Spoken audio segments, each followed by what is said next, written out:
Bienvenidos y bienvenidas a la primera sesión sobre las teorías neoliberales, la escuela neoliberal en relaciones internacionales.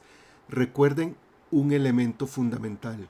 No pueden confundir neoliberalismo en relaciones internacionales con neoliberalismo en otras disciplinas, en otros campos. Eso es un detalle fundamental que lo deben tener en cuenta.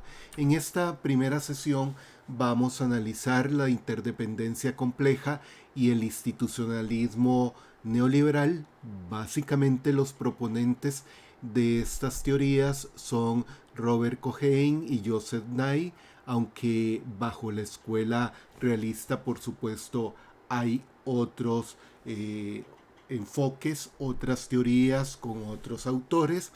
La próxima semana veremos transnacionalismos y regímenes internacionales para una pincelada sobre las teorías neoliberales en relaciones internacionales. Eso es importante que lo tengan en cuenta. En este caso, cuando hablamos de interdependencia compleja, básicamente nos estamos refiriendo a complejas conexiones transnacionales entre estados y sociedades. Aquí superamos aquella idea básica del realismo de que se trata de el Estado como una caja negra, como una bola de billar en donde solo hay contactos entre estados. Aquí ya hablamos de las sociedades. Entramos dentro de esa caja negra y encontramos que hay conexiones transnacionales entre estados y entre sociedades. Y existen múltiples canales de interconexión. Algunos temas de la agenda internacional sin duda serán más relevantes que otros, algunos adquieren más importancia y otros disminuyen en importancia. Ahora vamos a referirnos a eso con mayor detalle. ¿Es posible la cooperación? Hay que buscar y coordinar, pero es posible la cooperación. Y en general se considera que la interdependencia compleja es una síntesis de algunas de las ideas del realismo y del liberalismo, y de ahí el concepto de neoliberalismo.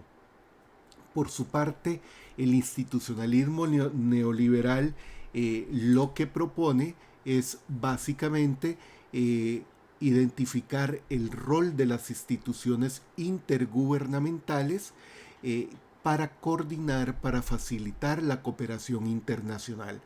Esto es posible porque los estados se basan en las ganancias absolutas y no en las ganancias relativas que supone el neorrealismo hacen los estados. Entonces, el potencial de conflicto, si bien existe en el sistema internacional anárquico, eso no lo pueden olvidar, es atenuado por distintas fuerzas, por distintos elementos, y en ese sentido es importante reconocer el rol de las instituciones. En algunas ocasiones se habla de neoliberalismo institucional, así que ya sea institucionalismo neoliberal o neoliberalismo institucional, estamos hablando de la misma teoría. Cuando hablamos de interdependencia compleja, ¿qué es lo que vamos básicamente a encontrar? Ustedes pueden ver que en el diagrama que los tres cuadros hay líneas que los conectan. O sea, si pensamos que cada uno de los cuadros es un estado, vamos a encontrar relaciones interestatales. Son aquellas relaciones que hay entre estados directamente.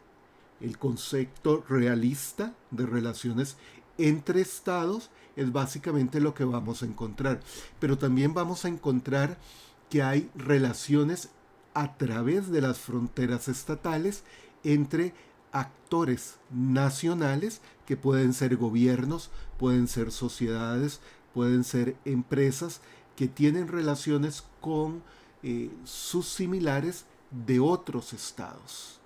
Si aquí agregáramos en este diagrama múltiples estados, lo que nos encontraríamos en este caso es en realidad cómo se iría tejiendo una especie de red de canales de comunicación, de canales de conexión entre estados y entre actores dentro de esos estados. O sea, hay un fenómeno de transnacionalismo en el sentido de que hay relaciones entre actores no estatales ubicados en distintos estados, pero que mantienen una serie de relaciones en ese sentido. Ahora, vamos a encontrar diversas premisas de la interdependencia compleja. Sobre todo podemos destacar 6, pero ustedes encontrarán en las lecturas otras. Entre intereses de los estados no hay conflictos reales. O sea, no es que entre estados no haya conflictos reales. Lo que vamos a saber es que entre los intereses de los estados, porque son similares, no hay conflictos reales. Todos los estados buscan lo mismo, buscan el progreso, buscan sobrevivir, buscan beneficio, y los recursos en el sistema internacional son limitados. Por consiguiente, entre estados y sus intereses no hay conflictos reales. Puede haber conflictos entre los estados en la medida en que vamos a ver la construcción del orden internacional es importante en ese sentido. Ahora, una segunda premisa es que es posible extender el contrato social, recuerden la tesis de Rousseau, y que es lo que sirve de base al Estado, la podemos extender al sistema internacional. O sea, así como los seres humanos suscribimos un contrato social, los estados pueden suscribir un contrato social. En tercer lugar, el orden internacional tiene que ser construido y administrado. O sea, el orden internacional no está dado, no está presente en el sistema internacional como algo dado a lo largo de la historia. Hay que construirlo y hay que construirlo según se vayan dando ciertas circunstancias. En cuarto lugar, las conexiones transnacionales complejas existen entre estados y sociedades. O sea, no es solo, repito, lo vimos en el diagrama, entre estados, sino entre sociedades y entre actores en cada una de esas sociedades. Y cada conexión reacciona en sentido contrario a las otras. Es decir, cuando la conexión en el ámbito económico aumenta, lo más probable es que en el ámbito político decrezca. O sea, no se comportan de manera correlacional todas las conexiones en las distintas áreas. Y la sexta premisa es que a mayor interacción económica, menor interacción militar. Es la principal interacción que hay. O sea, conforme los estados van dando lugar a mayores avances en lo económico, en lo comercial, las interacciones militares pueden reducir importancia en ese sentido. Ahora, hay que tener en cuenta que hay múltiples áreas temáticas que relacionan a los estados.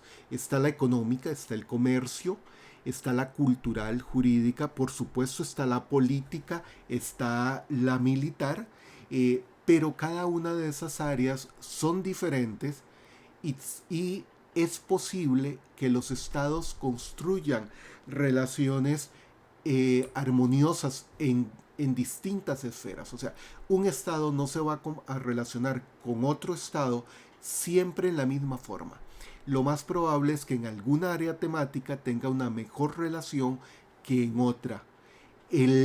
Además, en función de la posibilidad de cooperación y de la ausencia de conflicto real, entre los intereses de los estados, significa que se van a construir conjuntos de reglas, instituciones que vamos a ver más adelante, y de procedimientos que son básicamente los regímenes internacionales. De igual forma, hay una alta interdependencia societal, ya no solo entre estados, sino entre sociedades. Hay intensas interacciones transgubernamentales. O sea, hay, no son los estados, sino también los gobiernos que mantienen relaciones entre ellos y entre los distintos componentes de los estados y de los gobiernos. Además, el recurso militar es inapropiado en muchos casos por los altos costos. Es decir, los estados no van a valorar desarrollar grandes aparatos militares porque implica un costo y no necesariamente van a obtener beneficios proporcionales. Además, un aspecto importante que cambia un poco la dinámica a la que ustedes están acostumbrados y acostumbradas a lo largo de este año.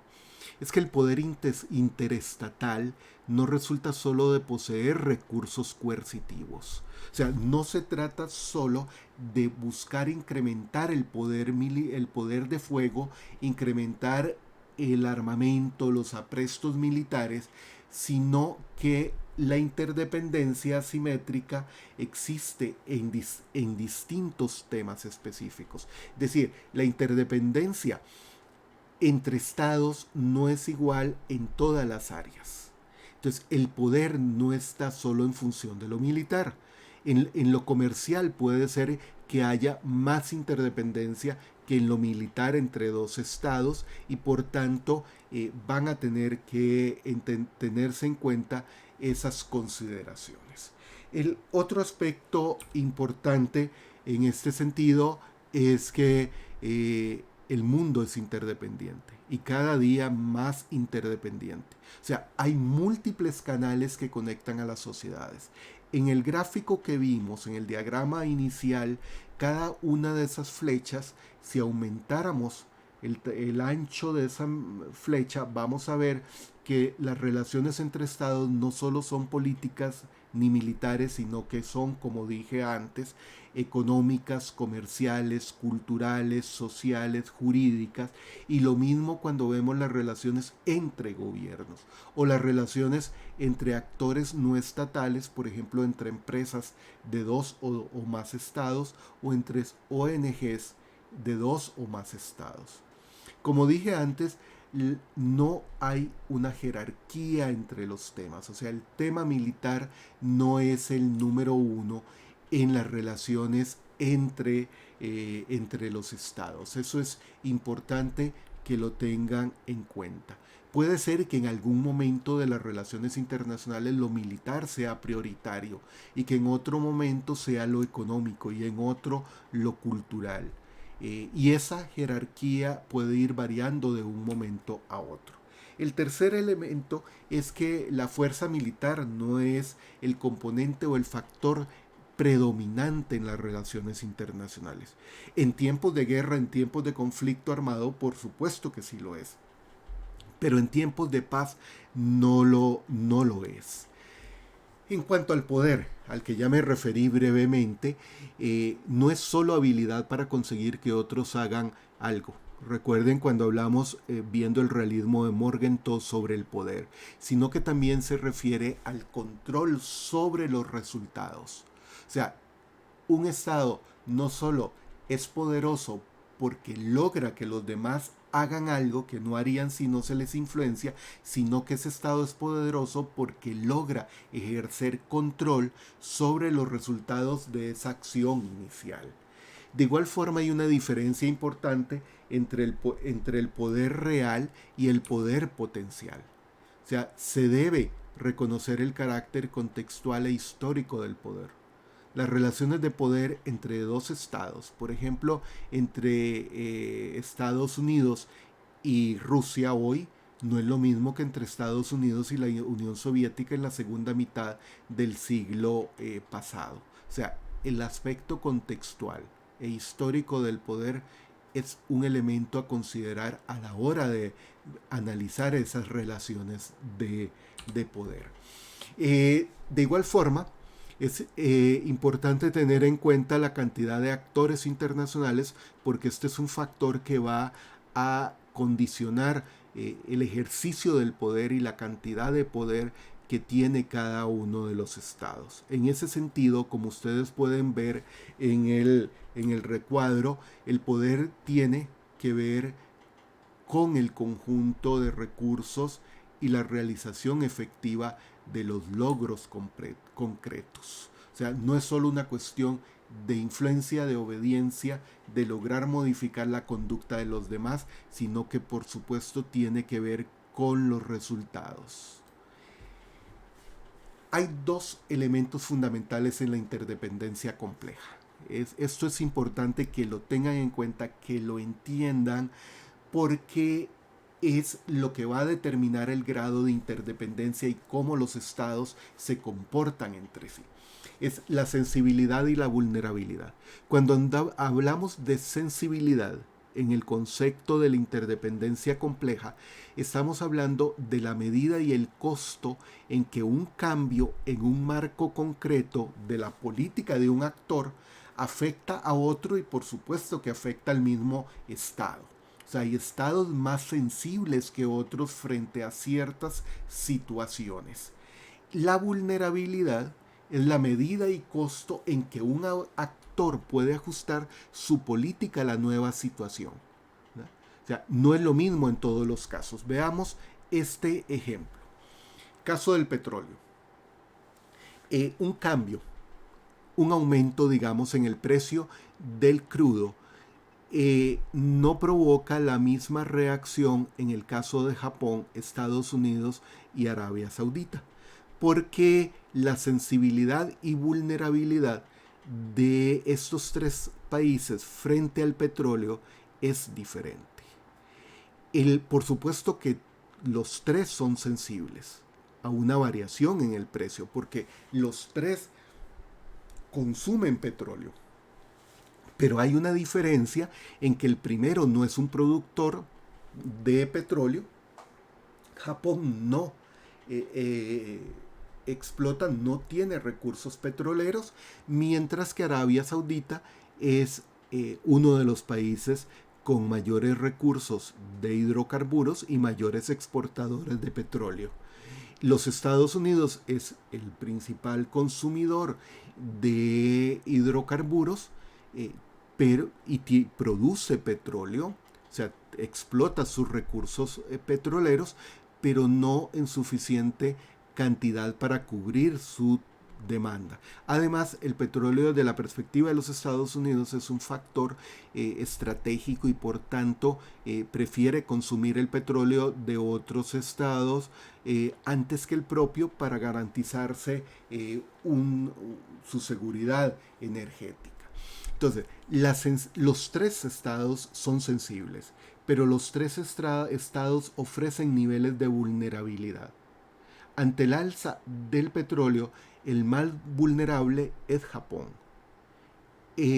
Arabia Saudita no tiene mayor problema de vulnerabilidad porque el consumo es relativamente bajo y tiene suficientes reservas para mantenerse durante muchos años a lo interno. Los Estados Unidos es un balance en términos de sensibilidad y vulnerabilidad frente a este escenario de una variación en el precio del petróleo. Ahora sí, en el caso de el institucionalismo neoliberal, o sea, recuerden que los estados son egoístas racionales, dispuestos a cooperar si otros lo hacen, porque ajustan su conducta para reducir la discordia. ¿No? Es el problema de ganancias relativas y absolutas. Para el neorrealismo, y lo veremos en el debate neo-neo, las ganancias relativas es lo importante.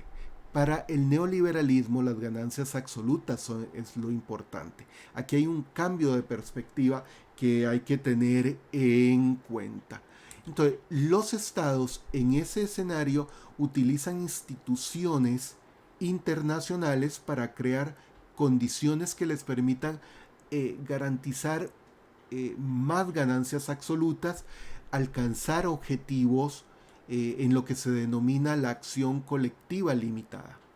Entonces, las instituciones contribuyen precisamente a esa idea de que es posible coordinar, es posible cooperar, porque a través de las instituciones internacionales es factible establecer esquemas que contribuyen a la cooperación entre estados. ¿Por qué? Sobre todo porque las instituciones garantizan un flujo de información de un alto grado de confiabilidad y reducen la incertidumbre, que son factores determinantes en el grado de cooperación internacional. Entonces hay que tener en cuenta esos factores a la hora de entender el institucionalismo neoliberal. ¿Qué son instituciones internacionales? Son básicamente conjuntos de reglas formales e informales, y en general una misma institución puede tener reglas formales e informales persistentes y conectadas entre sí, las reglas que prescriben o establecen papeles de conducta, posibles conductas, restringen la actividad de los estados que participan en esas instituciones internacionales y configuran las expectativas.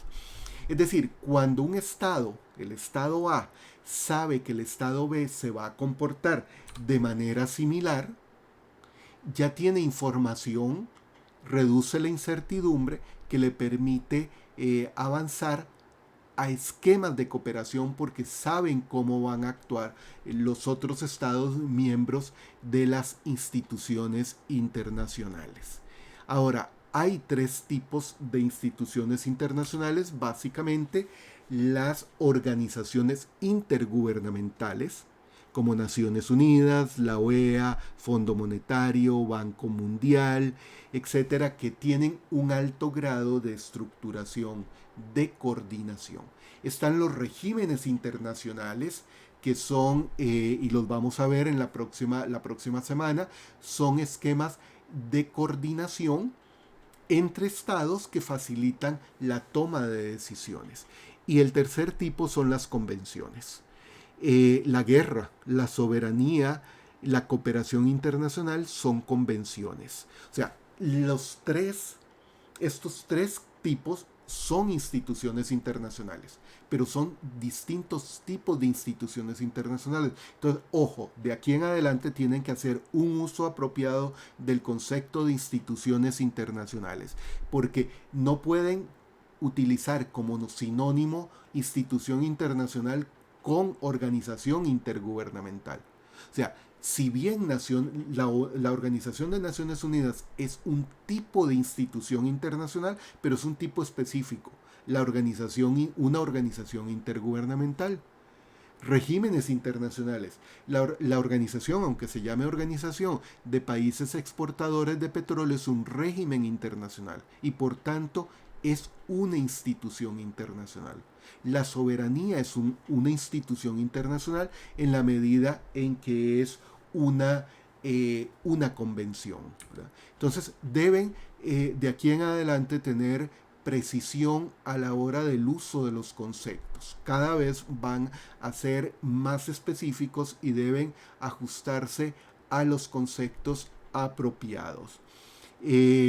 Espero que les haya sido de alguna utilidad este video para aproximarnos a la interdependencia compleja y a las instituciones internacionales. Nos veremos con el tema de la próxima semana, también desde la perspectiva del neoliberalismo.